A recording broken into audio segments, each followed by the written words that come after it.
all year. And the opening quarter underway as the Hawks control. They controlled the first matchup just about entirely. Lob into the post, the double. Santarelli, she has been so smooth inside this year. She has been, and for LaSalle, they have a struggle inside the paint, John. They don't have a real big team. They're actually starting out this game with a smaller lineup, trying to make some adjustments. There's their star player, Claire Jacobs, who gets hit on the drive. And you know and respect Claire Jacobs' game. It's about her teammates, right? It really is. I mean, she has been struggling lately. She's been 0 of 9 from 3 the last 3 games and just not shooting well overall. And a lot of that, John, is because she's not getting a ton of help. It's a lot easier to guard a player who is the end-all, be-all to your offense. So she's seeing double teams and triple teams, and it's easy to cover that. First free throw good, the foul to Jaden Walker, and there's the head man for LaSalle, Mountain McGilvery, now in his 3rd campaign. Last year in his 2nd, his Explorers more than doubled their overall and conference win total. That included the program's first ever regular season sweep of St. Joe's, but there you see it's been overwhelmingly Hawks over the last decade plus. It is, and I do think that Coach McGilvery will do a good job at LaSalle just in his 3rd year. He's still building the program, came from Quinnipiac with Trisha Fabry, took that team to the Sweet 16. Santarelli felt the pressure on the double to kick the shot, and this is where St. Joe's had such success. This time around to the tap, LaSalle has it. Killed on the boards 55-40 in the matchup on Friday. Nice fire down low, trying to muscle in, and a step travel on Michelle Kazicki, making her 2nd start. The veteran head coach for St. Joe's, the all-time wins leader. 334 of her victories coming with St. Joe's, 381 overall, a dozen trips to national postseason. Santarelli screen. Walker feeds her. It's obviously been what they're going to early. Nice move stepping through, can't finish. They're going to Santarelli every touch. And they should be going inside to her. She's been really solid for them all season long. And the defense has been a struggle for LaSalle throughout this season. We saw the graphic before. This is the youngest team in the nation, in the NCAA. Defense is hard to learn. You can come in with offensive prowess and not know defensive principles. Big board there by Richardson. LaSalle wants to run, and they love to shoot threes. They take and make a ton, and they do it from deep, expanding their lead to 5. If they can get out and run and get some easy ones in transition, that's going to be pivotal, and a lot of that has to do with getting some stops and going. Well, Kate Hill with that made 3, Julianne. They've already matched their total number of made 3s from Friday. See, you're already doing better. I said you can't get any lower from Friday's game, didn't I? That's where you see that spirit, that fire. Almost an up and down. Sliding to a stop. The pivot drags there for Katie. His usuals is a statement for the rest of his squad, too, to try to light the fire. Hey, I'm going to play whoever is performing. Haley Hill is in too. Now he subs quite a bit. That's by nature, and it's also by circumstance. Conditioning a concern for all teams in basketball with the COVID-related pauses. Aggressive cut. Massantonio, who went without a field goal on Friday, misses her first today. Oh, nice feed. What a cut and the bucket. St. Joe sharing the basketball, drawing within a possession on the score by Mary Sheehan. Yeah, that was terrific. A totally veteran player being overplayed, and you just go straight to the hoop. Claire Jacobs, number 10, top of the arc. She is by far their go-to player. Gets fed by Hill, and she's smothered there by Walker. You wonder if that's why Walker's starting. Muscle inside Richardson. Denied on the double. They wall up. St. Joe's has it. Great defensive possession there, and St. Joe's known for their defense. That is what they preach first. Bit of a bobble on the catch, but Jaycott sticks it. Katie Jaycott has a rippled and layered connection. Her younger sister, Julie, is committed right now and set to go to LaSalle next season. And oddly enough, her sister Julie is best friends with the daughter of St. Joe's head coach Cindy Griffin. Lots of connections. And there's an and one for Molly Massantonio. She struggled on Friday. She did, and this is going to be important. And Macedonia here does a great job coming off the curl screen. They cannot live and die by the 3 today, John. So I think that getting 2s, establishing the paint is very important for LaSalle, because you saw how badly they shot the 3. You're not always going to shoot great from out there. Foul to Mary Sheehan, her first. Macedonia was 0 for 7 from the field, a couple of points at the line in the game on Friday. She's a very good scorer typically, and an on-ball defender as well, but they need to get her going early, so a good start. 2 subs race to the table.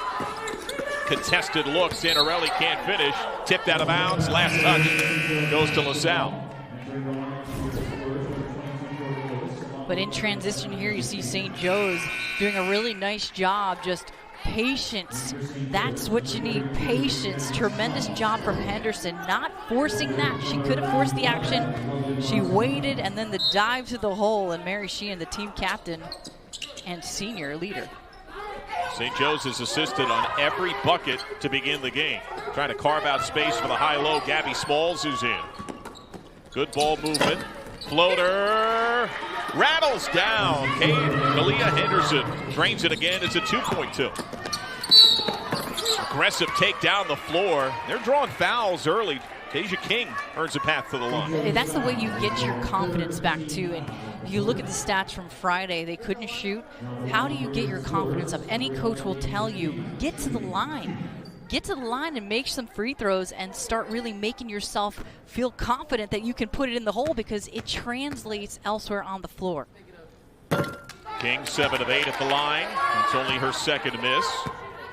She had a broken ankle that ended her season a couple of years ago. Had been a starter in 12 of the first 14 and was leading the team in scoring, assists, and steals. The ankle is still an issue for her to this day. Yeah, I mean, and that's really tough, because she tried to get back and then they had to sit her because the ankle just kept nagging her. But she has played the last couple games and limped around a bit, but Coach McGillivray thinks she's starting to feel a little better. Gabby Smalls draws the foul. It seems clear Sydney Griffin's game plan early. Feed that post and attack LaSalle inside. Yeah, and that's with reason, because they are a little bigger. You saw the rebounding battle went their direction and tends to go their direction. They beast on the glass, and you know, they're just bigger and they're stronger and physical. And I don't know if we even mentioned no Gribble here today, and Gribble is a player that they rely upon offensively quite a bit, so she's trying to work with what she has. That's Elena Gribble, the Pitt transfer, their leading scorer at 16 per. A stress fracture, it's her second straight game missed. Missed the opener, a decisive St. Joe's win. Oh, nice feed on the cut, curling basket, Haley Hill, the JUCO transfer. I love the movement from LaSalle. I mean, they look like a different team right now. Patience, movement without the basketball, great reads and reacts off screens. That's something that Mount McGillivray spoke about before the series started. He worried about matching emotional energy, and it feels like today that's where there's a big improvement. Absolutely. Smalls contested, rattles it in. Just a bulldoze down the lane.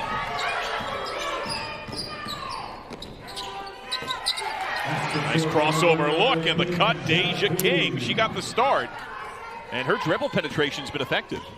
Very good, and that's what she's very good at, is creating space, getting into passing lanes, and breaking people down. Gabby Smalls wants it, matched up against Hill, an undersized forward. 3-ball release, Rainbow in and out, tip ball controlled by LaSalle. See, that moment there is pivotal. LaSalle got the rebound. They didn't allow a second chance, which St. Joe's tends to feed off of. Well, they have the worst defensive rebound rate in the league, only 60%. That's really horrific. And -8 in rebound margin, worst in the A-10. But much better today as they shape up. Wide open 3 off for Jordan Lewis. And we'll get a whistle. A much better start here for LaSalle on Sunday rather than Friday. It's a trust that is automatically there between you. You don't even need to build it. It's already there. It's pretty cool that the two of them get to play college together. And Claire, boy, she has had an incredible start to her career. The fastest player in program history to reach 500 points. Oh, great seal. And the bucket bunny missed by Smalls. as she was able to do so, shattering the record. By the way, Amy is on the bench. She picked up her second foul. That brought us to the last media. And a one and done for LaSalle, which again now is without a made three, Jules, because they changed the 3 to a 2 for Kate Hill. Claire Jacobs able to save it on one leg. It's clear LaSalle wants to run, and they're hard contact. Kate Hill colliding at midcourt, along with Katie Jacob. And LaSalle is doing a better job attacking the glass. You see these shots are going up, and you see players that are hitting the floor, gold jerseys, looking for that ball, which you weren't seeing as much on Friday. 6-5 here on the glass. That's a number we've got to keep an eye on because St. Joe's blew them out on Friday. Already 4 fouls on St. Joe's, too, so bonus only a foul away. Noticeably spreading the floor. Jacobs cuts. Morgan Adams, 10 to shoot. They want Jacobs. They feed her in stride. Bucket. Terrific spacing and offense. A lot of players touching the ball, and this is what we've been seeing all day. Immediate response from the Hawks. Their look at what amassed in the first quarter on Friday. LaSalle has a chance to top that right here. Jacobs inside, and they surpass Friday in the first 7+ minutes today. And it's just because of the movement. They're not dying by the 3. Long look opposite, 3 ball. Levin Marsicano off, gets her own board, cuts cup, bucket off, and a trip underneath, a foul. And Claire Jacobs, who Coach McGillivray calls a natural-born scorer. This is just a tremendous job. And a hiccup defensively from St. Joe's. I know that Cindy Griffin will look at that possession. She will definitely draw all over it in film because they're losing players. And I give a lot of credit to LaSalle. It's because of their movement. They're not standing around. They're not stagnant. And they're utilizing their best player in Jacobs, who's certainly finding a way to get openings. St. Joe's trying to find a seam, hard denial. That's a tough bucket.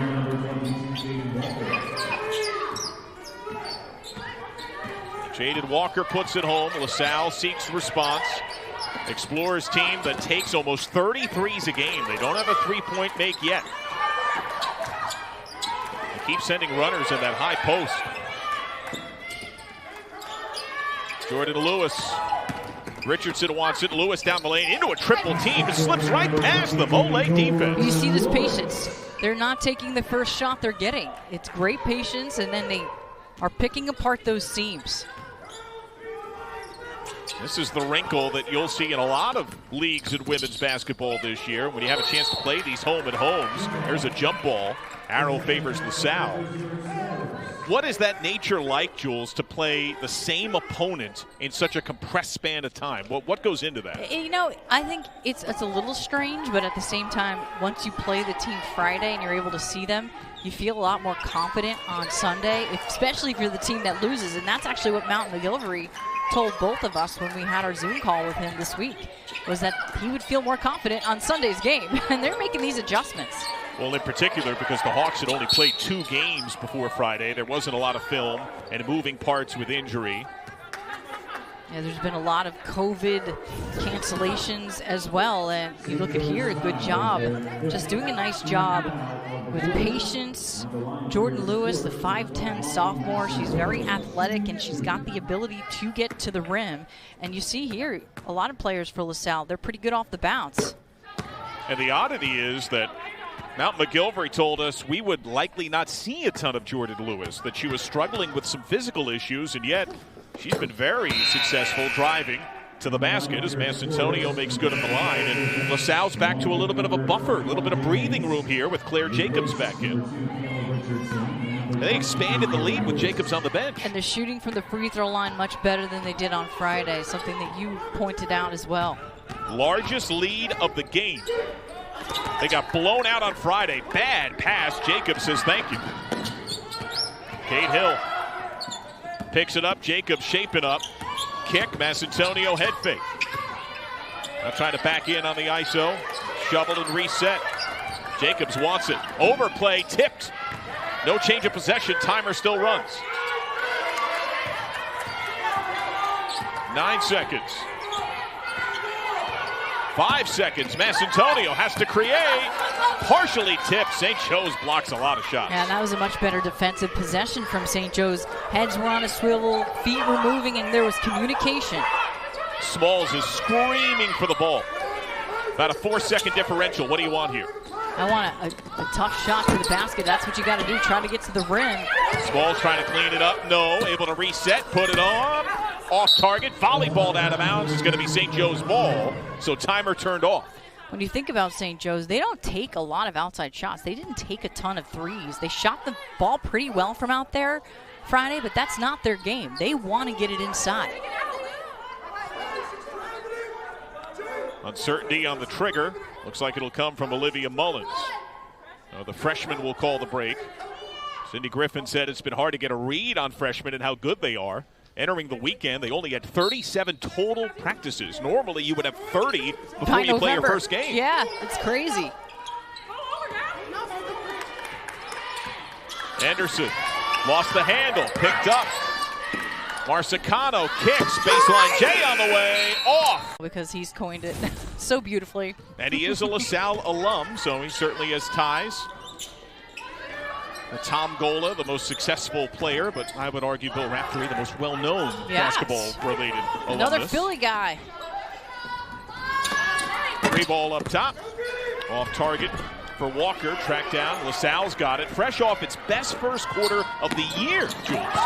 Yeah, pretty incredible, actually. That's 22 points, the most they've scored in a first quarter all season. That is a really good sign from an Explorers team. And, you know, Mount McGillivray told us there was a huge gap in gameplay and practice play for them. I think 19 days or so, the month of December, where they didn't even have a full team to practice. He was a little worried, like you said, about conditioning, especially coming back from Christmas break, let the players go home for a few days just to get their spirits up, right? And so he was afraid he'd be running them a little too much, but he wants them to be ready, and they're playing like they're ready here today. There's an ugly turnover for Santarelli, who only played 5 in the first, and there Claire Jacobs expands her game-high total to match her jersey number. She's the first to 10. What makes her tough is that she can score on 3 different levels. I mean, she has been so difficult to stop throughout her career. This is a terrific job, just flying out on the screen. See, first you think she's going to shoot that 3, but because she's a threat off the bounce, she takes you to the hole. She keeps the defense on their toes. When they completed the sweep last year, she had a game-high 18 and had 14 of them in the second half. She has come to play right from jump on the heels of an embarrassing blowout loss for LaSalle on Friday. There were 2 changes to the starting lineup, and you can see a repurposed team enjoying its largest lead after getting throttled just 2 days ago. And now can St. Joe's answer this punch in the face. Henderson gets the bucket on the drive, but it feels like less movement for St. Joe's in the half court. They do look more stagnant. I mean, that is exactly not what you don't want to see. Is you don't want to force so much inside that you're not moving enough and you're ball watching. Kate Hill wants it, screaming for it opposite. Oh, great extra pass. The shovel up the grain of the lane, tipped. LaSalle maintains. They're spreading the floor a little bit here. Lots of cutting in the lane for LaSalle. A clear out for Kate Hill. Scooper with the left hand, off. And the board is Santarelli. No look bounce. Beautiful passing. And that's what you need to see more of if you're St. Joe's. You've got to get more stops. They got more stops Friday. They've got to get stops, and in turn they can run a little bit and get some easy ones. Now they are top 5 in the country, leading the A-10 at 7 blocks a game. Haven't had quite that same impact today. Hill muscling inside, foul. It's very important St. Joe's sticks to their game plan and their identity. Terrific rebound. They out-rebound opponents frequently. You get that rebound and run. Get some easy buckets in transition. We've seen that they're able to score in that manner. A foul goes to Santarelli, her first. Only 2 points for Santarelli, who seemed to be yanked 5 minutes in. Slight advantage fast break-wise to St. Joe's.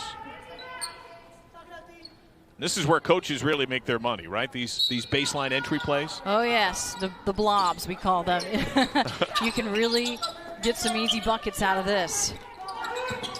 Kate Hill trying to shake and bake. Jacobs, no. Instead, corner. Hill rains it down. And LaSalle takes a tray for the first time today. The Explorers 1 for 3 from 3. That execution. And they're a clean steal. There's that woman again. Haley Hill gives it up. Follow tip. What effort by Haley Hill. Timeout St. Joe's. He's in here as a sophomore. But we said it earlier, she was 0 of 9 from 3 the last few games and not shooting well percentage-wise. So it's good to see her really starting to get that confidence back. Well, that's where there's been such a juxtaposition in style. LaSalle takes almost 33s a game. Today, only 3 making 1. But they have 18 points in the paint, 7 at the line.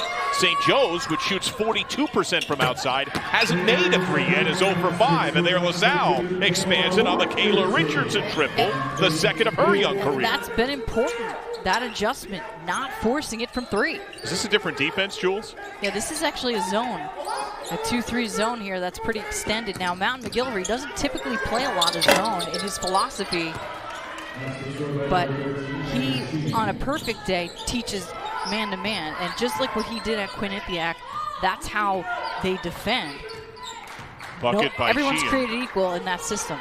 And is that because the impact of playing the same team back-to-back? Do you have to do something different to keep the opponent honest? I think so. And I'm a fan of randomly throwing in a different possession defensively. Forcing St. Joe's to have to take some perimeter shots. They'd rather not. Oh, there's the hard shot swat by Santarelli. That's normally part of the Hawks game.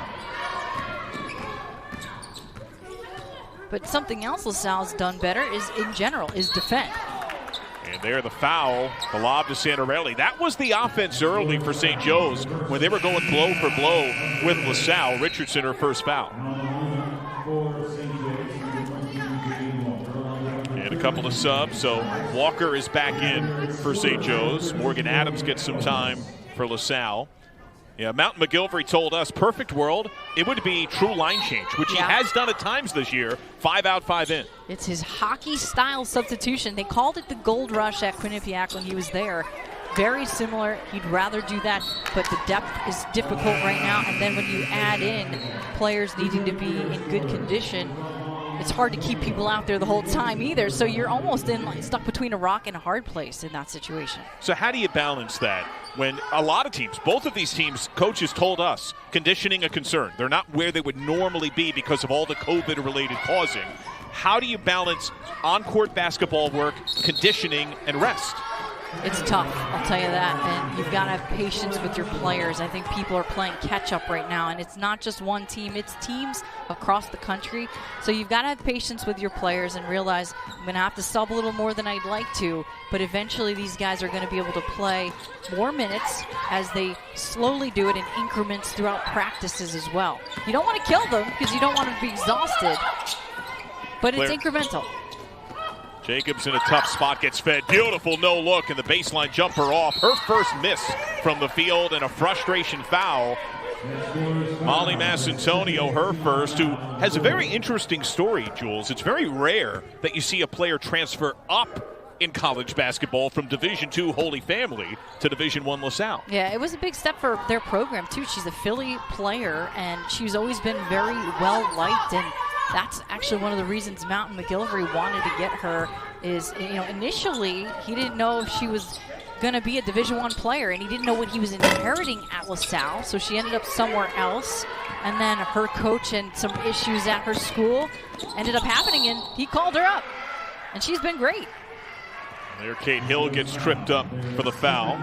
Massantonio played her high school days at Archbishop Carroll, which Mountain McGillivray not only went to, was a student manager. It's how he cut his teeth in coaching, along with his top assistant and BFF Chris Day, who oddly enough is a former St. Joe's assistant. And that helps with the scouting. Let's be real. There's so much overlap that Jacobs turns it over there, and St. Joe's has it. Yeah, the scouting, that's something we asked both head coaches about. And Cindy Griffin said he knows our playbook, but Mount McGillivray told us, while he knows the playbook, it's a big playbook. Yeah. And they only had 2 games on tape, so what plays do you prepare for? That's the tough part. You really can't prepare for all of them. Offensive rebound, put back, and Walker fouled. And it feels like if St. Joe's is going to cut into Mount McGilvery's lead, that's going to be part of it, right? They're going to have to do it from the inside, and you're right. They've got to be able to rebound, get some second chance opportunities, utilize their strengths, which we have seen has been in the paint area. Foul to Claire Jacobs, her first. First free throw stuck by Walker. Just 4 of 9 on her career entering today. And here to make it single digits, she does. And that feels big with still a lot of time left in the second quarter as Jordan Lewis subs back in. Well, they're able to close the gap here as they enter halftime. That will be important. Offensive rebound, 7-1 Hawks. Second chance point, 6-2. They try to cut into the deficit. Claire Jacobs, that's her pet move all game. Denied out of bounds. Great defense by Jaden Walker. Jaden Walker's been impressive. She hasn't been a big scorer throughout the season, but we've seen her really step up here today. Terrific athleticism. She's got a bounce, spry step. Step back. Rattles on down for Macedonia. Maybe not starting her, a little fire. Now you pointed it out, bench points are 16-5 LaSalle. Last time around it was 37-10 St. Joe's on Friday, but that's deceiving with those lineup changes. It is. You got starters coming off the bench here. Contact underneath, but that's straight up D. Macedonia loses it out of bounds. And we can see the impact that Jaden Walker is making physically with her length. Lob entry to Jacob. She's been quiet a bit of late. Take the three, make the three. And she was open for that because she has been scoring at will on the inside, and all of a sudden, you lay off her for 1 second. You got to be there on the catch because she can definitely knock those down. Well, LaSalle has already surpassed its point total from Friday. The total in the game. Air ball out of bounds. Now Claire Jacobs is having a free reign to pretty much do what she wants in this game. This is just a simple cut outside. She fades out off that screen, doesn't need a lot of room, and she just pulls that trigger. She's got really nice height. She's a 6-foot guard kind of post player. That perfect type of player that can play multiple positions. Turnover, Gabby Smalls, who can be an impactful player for the Hawks. She's been quiet, has only been on the floor about half the time. Deep contested three. Is that a good shot? No, it's not. It's not a shot I like. It's so quick in the shot clock, and you haven't really made too many shots from out there as it is. Get some ball movement and touches on the inside. Deja King is back in as Lewis goes out, and it feels like that's a pretty good straight switch, right? They both have had a lot of success dribble penetration going to the rim. That's what we've seen here today, which is interesting because this is a shooter's gym. When we've been to LaSalle, I mean, there's not a big backdrop. It's always a nice place to be able to shoot from the perimeter, but most of these teams, yeah, they are pounding it in. High kiss, miss. And here come the Hawks.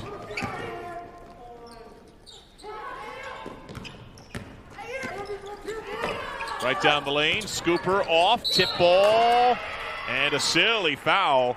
That'll be Lovett Marsicano with her first. Headed your way, AT&T at the half.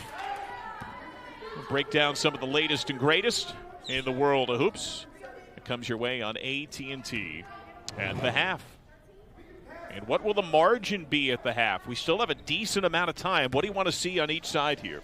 Well, I want to see St. Joe's cut this within 10 at the half. It's not going to be easy to do. You got plenty of time here, but they've got to cut it to 10 or less in terms of letting LaSalle going in to halftime. And LaSalle wants to continue what they're doing. They've got the momentum on both ends of the floor. LaSalle trying to spread the floor a little bit. Kate Hill, timer approaches 10. Ball screen on a switch. Feed inside, Richardson. In and out of bounds. St. Joe's ball. St. Joe's has not been able to really go on a run, John. I'd love to see them go on some sort of a mini run to enter the second half if they want to keep it close. This game is pretty much reversed from Friday night. Well, St. Joe's has now missed its last 6 from the field. One of its last 8. Hasn't scored in over 2.5 minutes and counting. Contested look, swish, and there is the first make from deep in 10 tries for St. Joe's. That's a nice fly screen. Beautiful job, just fading off of the screen. And we saw Lovin, she played very well Friday, 15 points. Hasn't been as aggressive here today. Who would have thought that, though? St. Joe's is twice as many three-point attempts as LaSalle. That hits heel, squirts to the head coach, Cindy Griffin. It's going to be LaSalle ball 138. The veteran coach, she loves defense. She said, obviously last year shooting and scoring were a concern. They had a bad year, and she knew they needed to rectify that. And her plan was let them fly, run, and transition. And as the year gets closer, coaches are what they are, right? Exactly. She said, I can't help myself. I'm still a defensive-minded coach. And ironically, this team showed me better offensive skills than defensive, she said. So I ended up having to teach more defense as usual. Aggressive cut, wraparound look, right on the spot bucket, Gabby Smalls. Well, that's the way to really be aggressive and to cut this lead down, like I said, needed to happen entering the second half. We've seen a lot of those easy buckets in transition. Smalls with 7 and 5. She's an emotional lightning rod and spark for the St. Joe's team when she gets going. Under a minute. She needs to get going here. Kate Hill screaming for it. Catch, release, and rocket.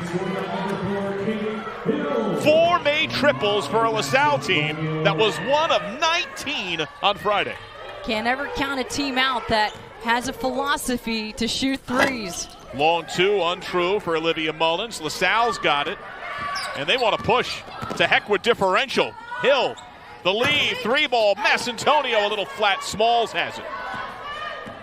Do the Hawks hold here with about a 1-second differential? I would take the last shot. Absolutely. Olivia Mullins, the freshman, known for her killer pull-up per her head coach, Cindy Griffin. Smalls lying in wait. She instead goes down low. They've camped her out on that low block quite a bit. Ball screen on a switch. 5 seconds. Marsicano travel. 2 seconds. What kind of a shot can you get? That was terrific defense, first of all, from LaSalle. You can get a shot off in 2. Got to get the ball up pretty quickly and just heave it. Now you do have sideline entry, so it's three-quarter court. Jacobs calls the break. Feeds Hill at the horn. Banker off. But LaSalle, he said, though, the only number he's concerned with, the same one that most are. And St. Joe's probably raises an eyebrow at this, 13. You know what that number means? That's the minimum number of games or is that lucky? you have to play to make the NCAA tournament this year. Well, you don't play 13 games, you go 12-0, you're not going. That's a very interesting point. They've only played how many in league, or in general? It's been 6 games, 3 in league play. UConn has really had a hard time getting games this year. You think about it, some schools are double that amount. So depending on where you are and how COVID has affected you, you might have more games under your belt than another team. Turnover for the Hawks. Richardson the pick. Jacobs the hesitant jumper, side rim. Won by St. Joe's.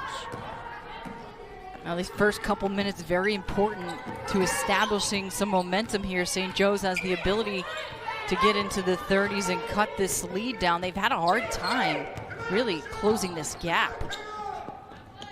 Now they're just running their offense with 15 on the shot clock. Not a ton of off-ball movement. Long 2, in and out, and a one and done. Jacobs has it, and outlets ahead to Hill. Kate Hill surging down the lane, rejected. Oh, the defense from Jaden Walker has been spectacular. Claire Jacobs, who continues to really play well today. You can't lose her. You turn your head for 1 second, see how she goes off. This is just a simple dribble handoff.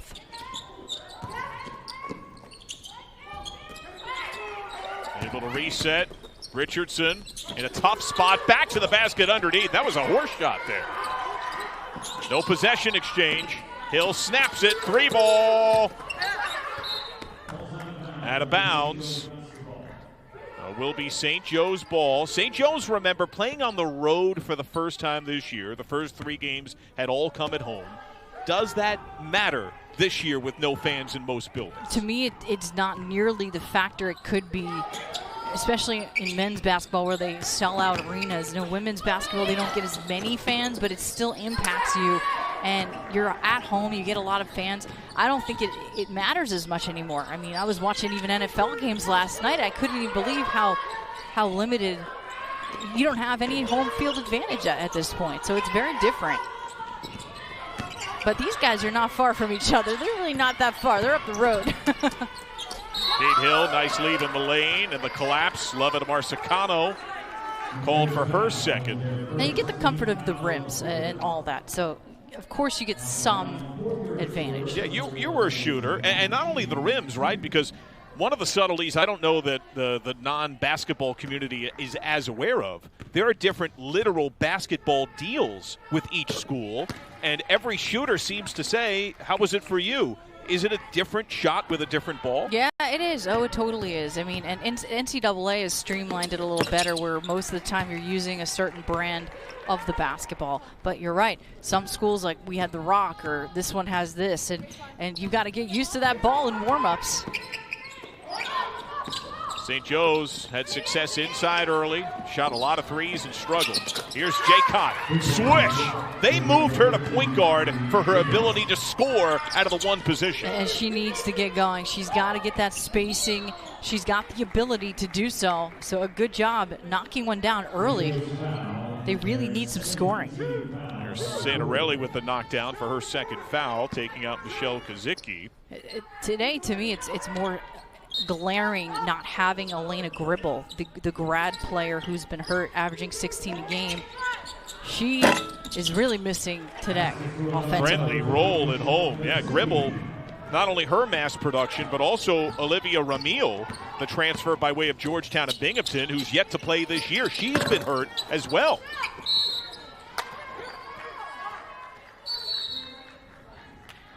Saturday, 7:30 Eastern. We're back on the ice. Another NCHC clash as the 5th-ranked Minnesota Duluth Bulldogs hit the road to take on Miami. Catch it all right here on the 24-hour home of CBS Sports.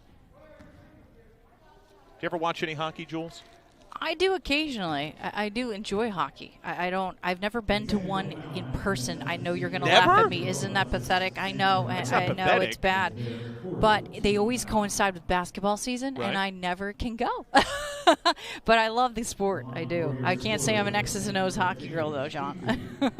Well, we have a technical foul here on Alexis Santarelli of St. Joe. So Claire Jacobs strides to the stripe and converts on the first. Well, Santarelli now with 4 fouls? Yeah, it looks that way. Let's see if we can take a look as Jacobs makes good on them both. Santarelli 0. This looks like it's perhaps an above-the-head call of some sort of flagrant. We'll hear a technical foul. Or technical, excuse me. Was something said? I don't know what was said because it did not seem to be physically something. That's a big deal. Yeah. Santarelli, the Lafayette transfer, 3rd on the team in scoring, 2nd in rebounding. Then and you give up a 3. Expands the advantage. It's up to 20. You give up free throws and a 3. Those are those little things that you cannot get back. All right, Jules, I'm putting truth serum out there. Did you see this coming? I really didn't. You and I were talking about the game. Who saw it coming after Friday's game? That's all we had to gauge in this matchup, right? You knew LaSalle would play with purpose. You knew they would play better. You knew it would be hard for St. Joe's to sustain the emotion after such a thorough domination. But a total role reversal today. And what a job for that man, Mountain McGilvery, who launched a different starting lineup. Right. And his team has played way better. Now, you got to give me some credit. I did say that he's a very good coach and that he's going to make some kind of crazy adjustment for Sunday. But up 20 but in the 3rd quarter? I didn't know it would be this much. I thought, oh, it'll be a closer game, but wow. Now, he told us they have not been taking any of these days for granted, just the fact that they're able to get out and play. But he's in his 3rd season. We mentioned earlier he was he was associate head coach with Tricia Fabry at Quinnipiac, who moved into the MAC, the AA, and started winning games and taking championships from my former team, Marist. They did a great job there. they've been doing a great job there, and he's really going to be, I think, a good coach. And what Mountain is good at is recruiting. He's known for his high school roots, his Philly high school roots, and he gets those players. Yeah, not only high school, but also AAU. He was informing me of the landscape in the AAU More so realm. AAU, actually. And for you were like, oh, yeah, those were all the same teams that I played that were the best when I was playing.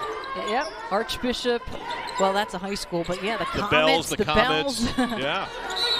Elbow J, whistle, stick it, and one. That's a rarity. The elbow jumper and one. Amy Jacobs. The other sister getting it done. Great little head fake. Didn't take much. Dribble pull up with the finish. Did not see a lot of contact, but she'll take it. That's 3 fouls on Marsicano. So fouls are piling up on St. Joe's. 4 on Santarelli with the tech. Lovin Marsicano with 3, who is their most efficient shooter from the field and outside, and a top 5 scorer. And now Jacobs, who was hampered by foul issue in the first half, she's liberated, and LaSalle is just growing and rolling downhill. And Coach McGillery told us that Amy Jacobs we have not seen her at her best shooting-wise yet this year. And when she can get hot, she doesn't stop making shots, he said. Jaycott release, off. A lot of contact in the lane. The prayer put back, no, but a bump on Henderson.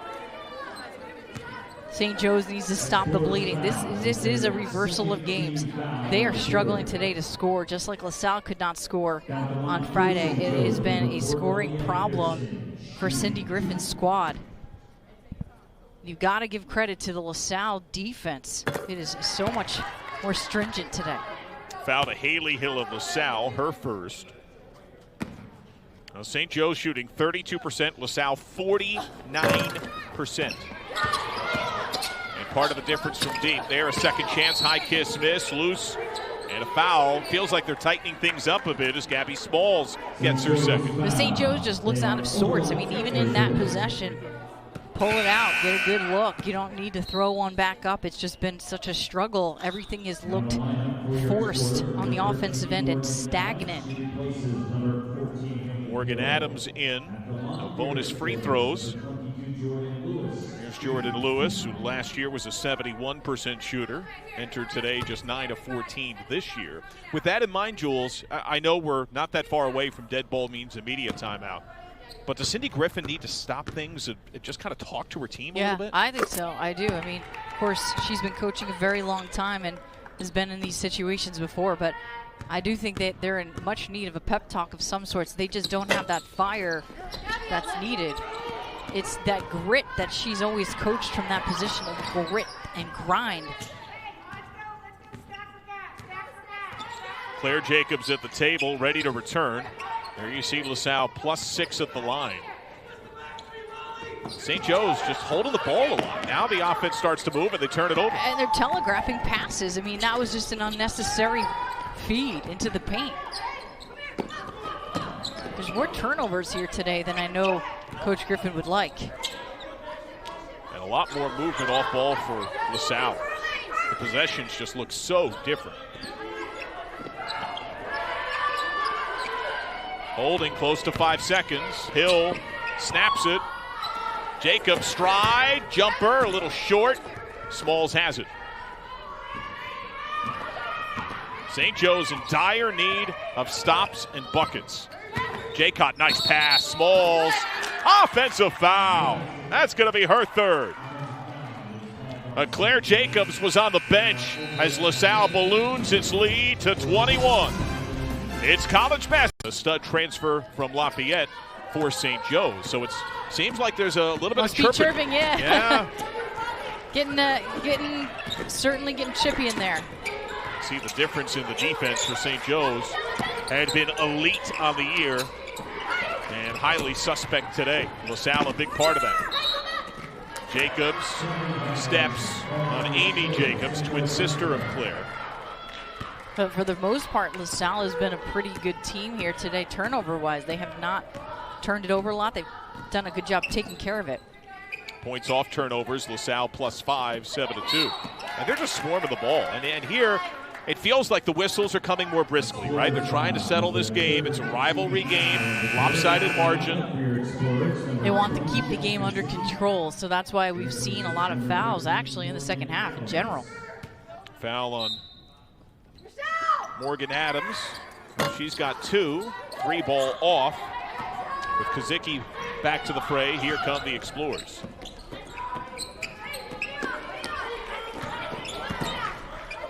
Inline drive, sealed. Kate Hill up top.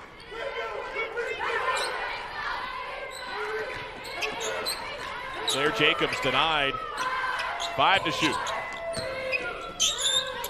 Hill needs to get it off. Swish! As the timer was set to expire. LaSalle is not afraid to make the defense work. They have been so patient.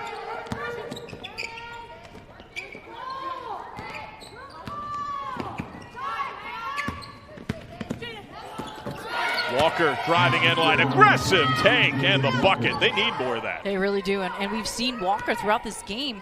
She can do that anytime she wants. If I'm Cindy, I'm having her isolated on the left or the right side and just letting her go one-on-one. She's got 8, Smalls with 9 to lead the Hawks. Catch, release, 3 ball off, foul. Claire Jacobs had the spot inside. Katie Jaycott battled her for the board. And one thing LaSalle's also just done better in every sense is getting to the line. I mean, they've gotten to the line nicely here today, and they've made their free throws for the most part. But they have been in attack mode this whole game. Like, they have the chip on their shoulder. That's how they came out in this game after a blowout on Friday. They had lost 22 of the last 25. 2 of the wins came last year, and the first ever sweep in the history of this series. And now, indecision here about free throws. It looked like they were about to point for a baseline entry, but it is bonus.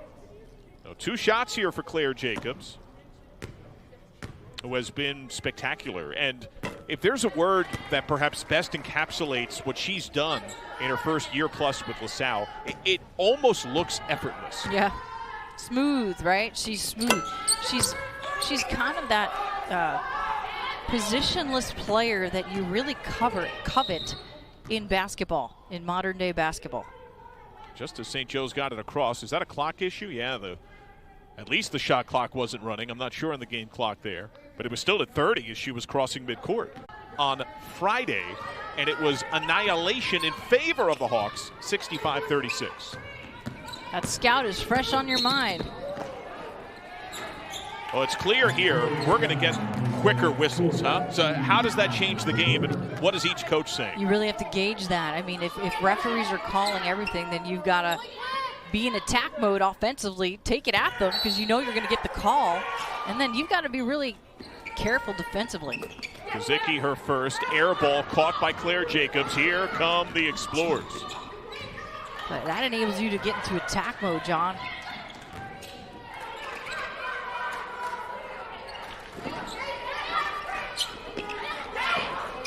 Jacobs, Kate Hill isolated. Takes her defender off the bounce. Reverse! Off. And St. Joe's the board. And here come the Hawks.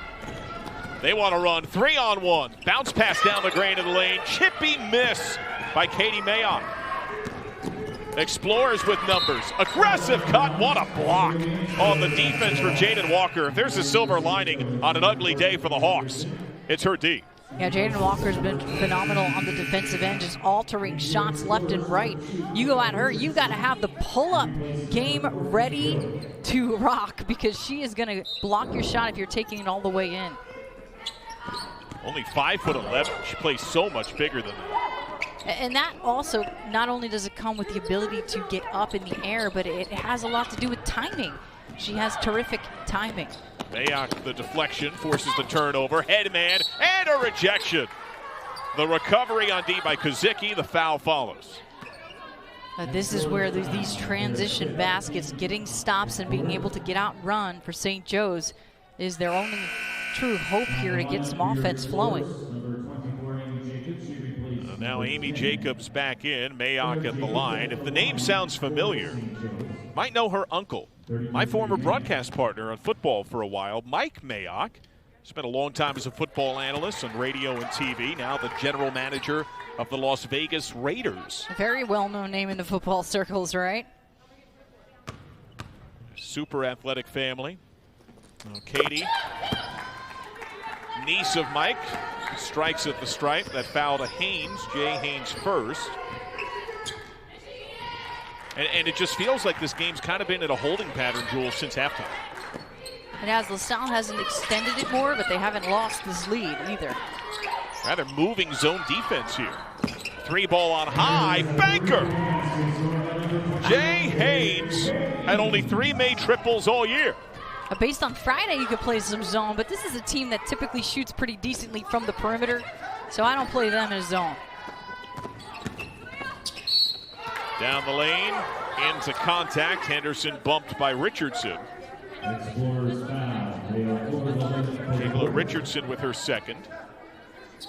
Well, we spoke with Mountain McGilvery, Jules. He said, ideal world, if I had numbers, if everybody's playing the way that I want them to play, he wants to play games in the mid-70s to low 80s. And they are well on their way today. Yeah, absolutely. And he wants to have that rotation where he's got 5 in and 5 out, and his defensive philosophy has to do with just developing man-to-man, which is he's a huge believer of.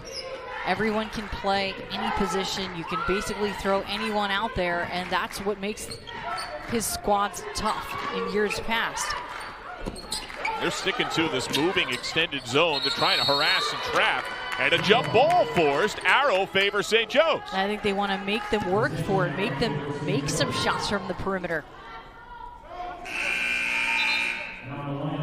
So Emma Boslett able to help turn them over, and Haley Hill subs back in for LaSalle. The substitution pattern for the Explorers today feels flawless. Yeah, I mean, it really does. I think Mountain McGilvery has done a great job really gauging this well.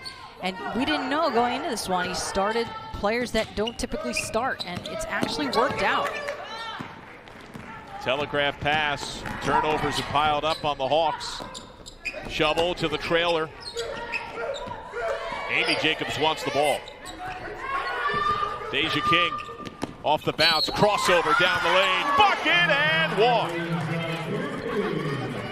And they're just having fun out there now. They really are. And Deja King is one of the better players off the bounce. She saw, I have a mismatch here. I can take this ball one-on-one to the basket, and a terrific job recognizing I've got Katie Mayock on me, a 6'2" player, doesn't have the lateral foot speed that I've got.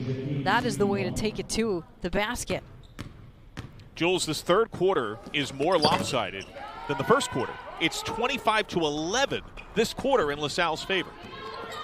Yeah, they certainly have ballooned this lead. And the final St. Joe's has just never been able to go on a run of their own.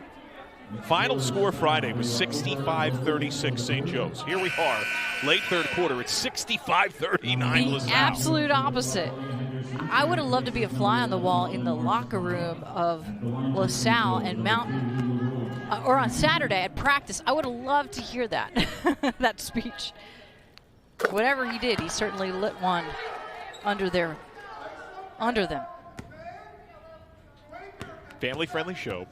Jay Haynes with her second foul. I caught it, you know. Back in there. We're not in the locker room. We're not in practice here, you know. 65-41.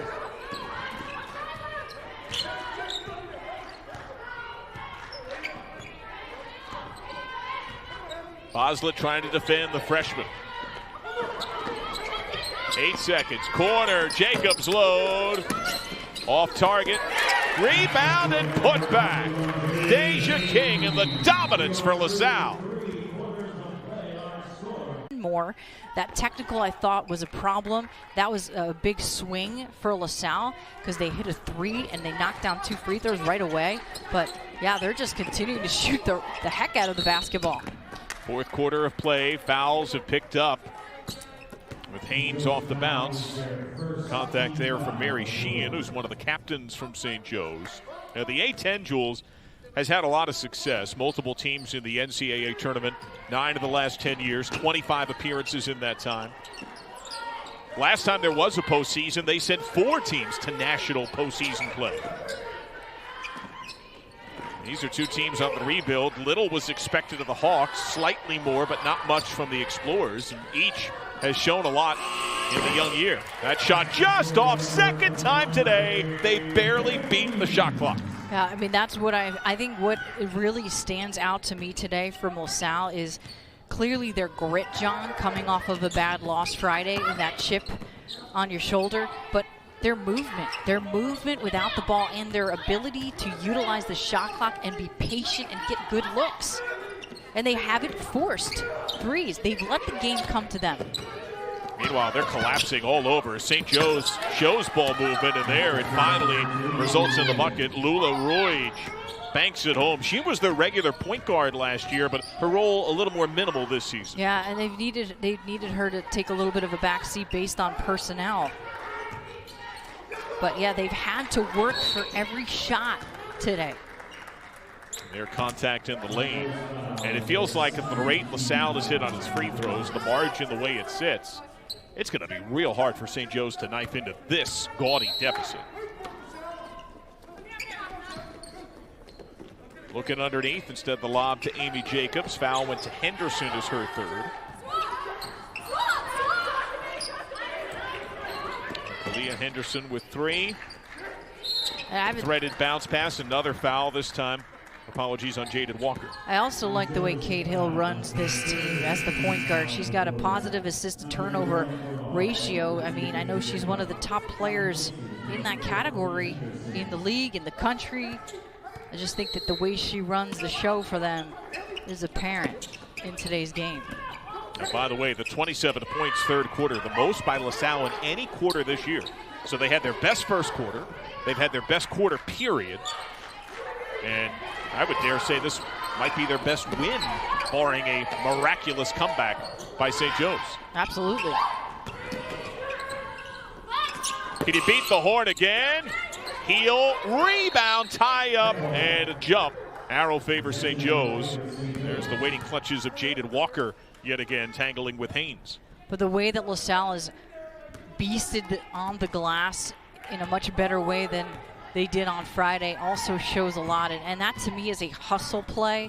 Yes, you can have more size and it's harder when you're playing against a team with more size, but that ultimately at the end of the day is a toughness hustle play. And that's what you were calling for earlier, right? Yeah. Give Jaded Walker the ball in that left corner, let her go to work. I would like to see more of it. She's proven that she's terrific off the bounce. You see this full court token pressure here. And some of that not just about trying to get in to the deficit in this game. Cindy Griffin said, you know, we need to play games. We don't know exactly who we are. We don't know who the new personnel is in game situations. Is she's going to call time. A bounce back, and it shows a lot from a young team. And we mentioned this in the first quarter. John, this is the youngest team in the nation, this LaSalle group. This is showing some great maturity.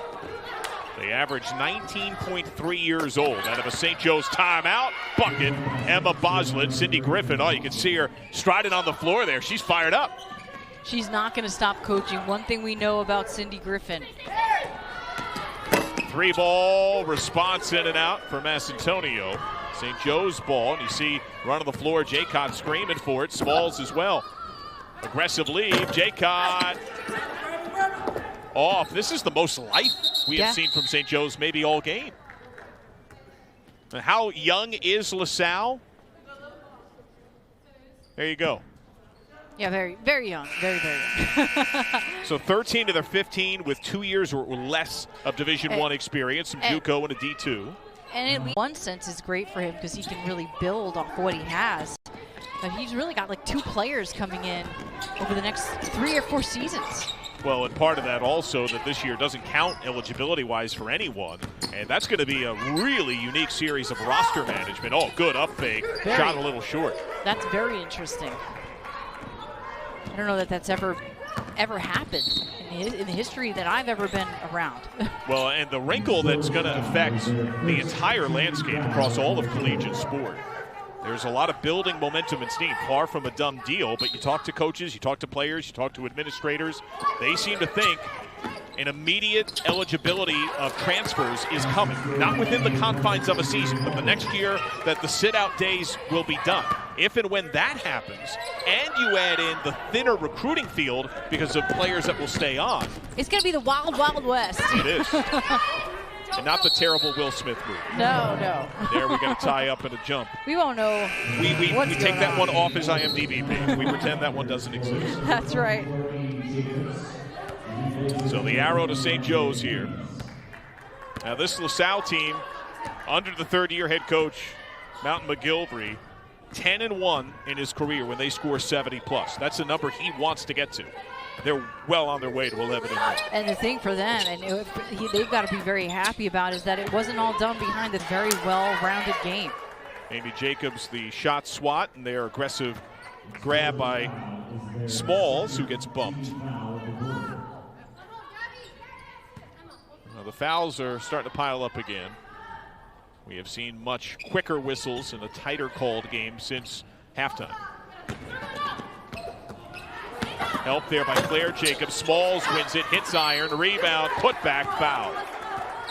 But Gabby Smalls, I mean, she's a player we haven't gotten into too much, but you mentioned just what a tough player she is. She comes from a family where there's that competitive edge, and they need a little more of that. I mean, they really do. Her father played in the NFL, and it's just important that she continues to step up.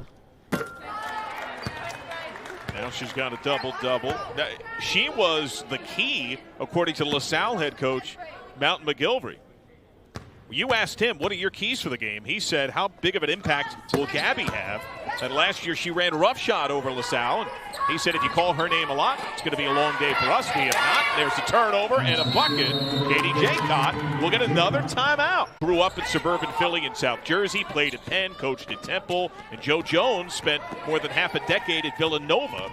He's the head man of BU. They were the last team to punch their ticket to the men's tournament before the massive shutdown last year.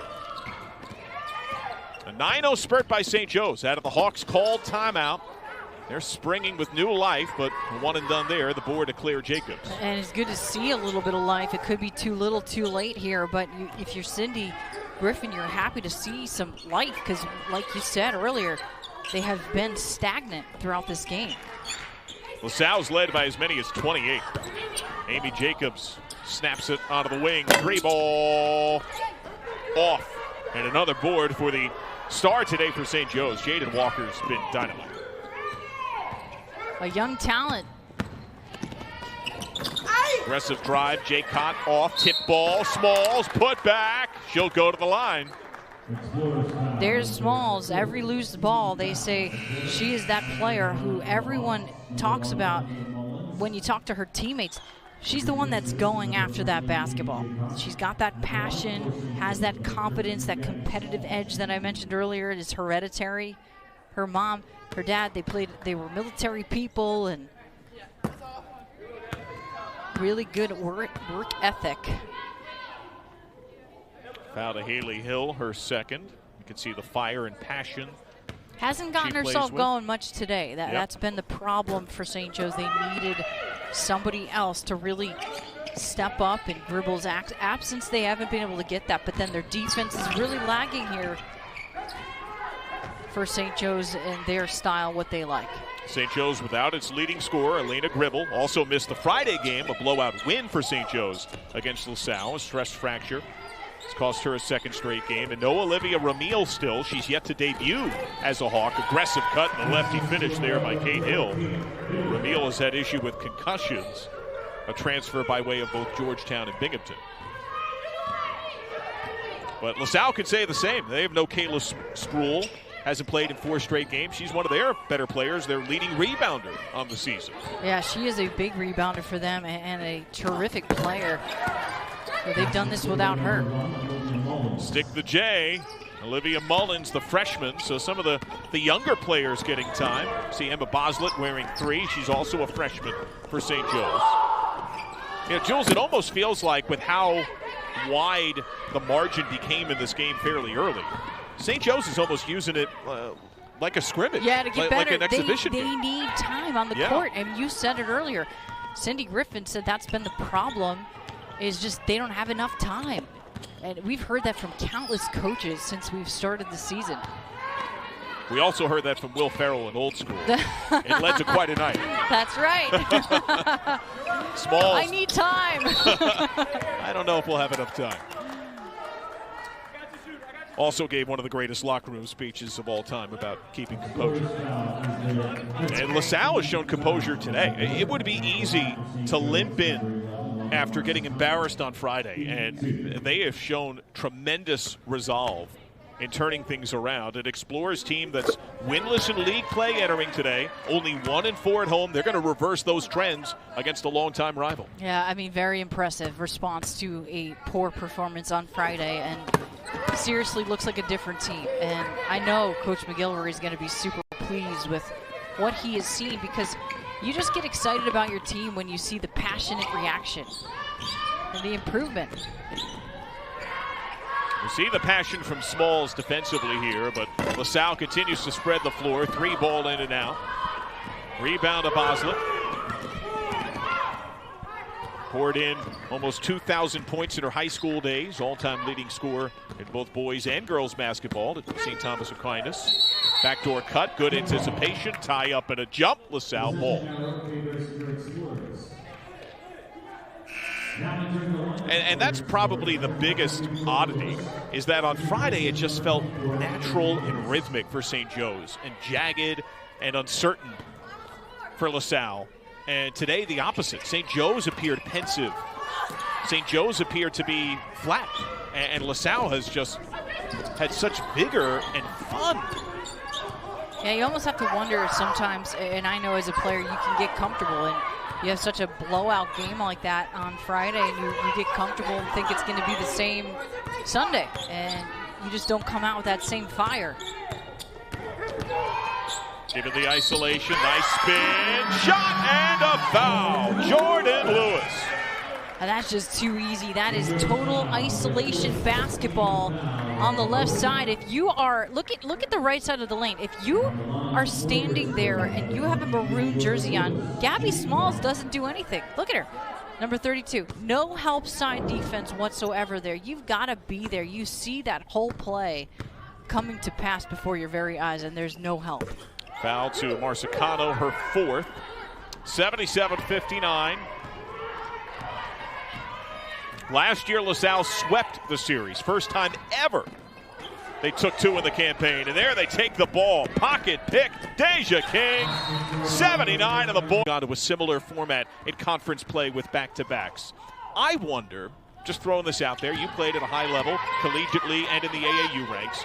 It almost feels a little shades of the AAU influence that is all over the game today. You know, you'd play a game one day, you might get blown out by 40 or 50, and you have another game, Well, this brings us back to what Cindy Griffin actually said to us when we talked to her, is that what she's seeing throughout all of sports. St. Joe's on Hawk Hill on Friday. It's been LaSalle who's responded on the day, but give credit to the Hawks, who are showing pronounced defense in the late stages, down big. They have outscored LaSalle by 8 here in the 4th quarter. And that's where you know that this team is better than they're showing today. And you're right, they've done a good job a little bit too late in the game. But showing fight, and that's what you've got to be happy about. Hill feeds corner, 3 ball, Haley Hill. Drop step, Claire Jacobs. Oh, she is just instinctual. She's been unstoppable today. I mean, she has been all over the glass. Claire Jacobs with 21 to by far and away lead the game. One of 3 Explorers in double figures. And for them to be successful this season, John, they need her every single night to score 20. And then get some role players to step up and give you something, but she is definitely their go-to. Jordan Lewis, oh, what a matchup here, one-on-one with Walker, who has starred defensively. And Lewis has been very good off the bounce. Well, they're just isolating that left side. Lewis, late help from Smalls, and a bad pass out of bounds. So 22.5, 20-point game.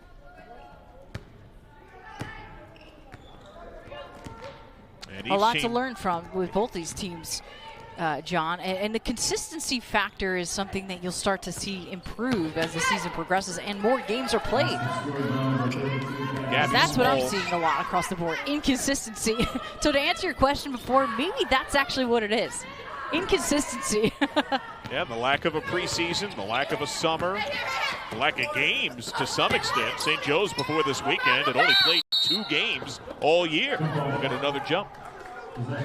The Sal ball 1.5.